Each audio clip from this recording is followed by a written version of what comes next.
So my name is Johan Ludvig Brattås. I'm a consultant. I've been working with Redgate software for around about 12 years.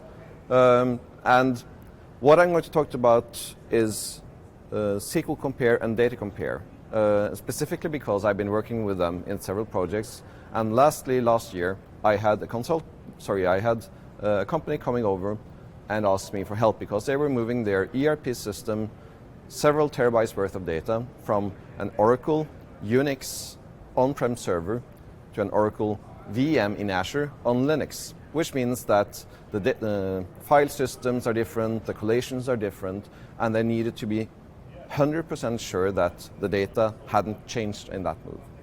So of course I recommended Data Compare and SQL Compare to do this because I knew it works.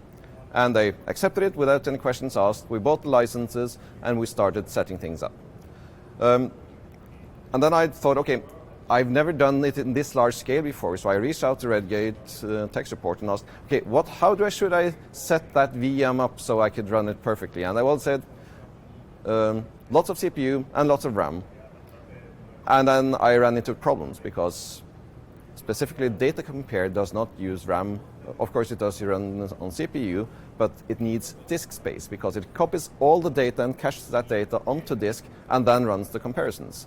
So I had some challenges running out of time, out of disk space, because when you're comparing several 100 million row tables, it uses a lot of disk fast.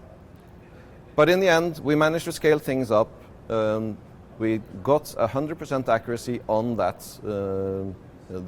transformation, and SQL Compare and Data Compare really shines in an aspect like this where you really need to have accuracy and make sure that you can trust that data compare.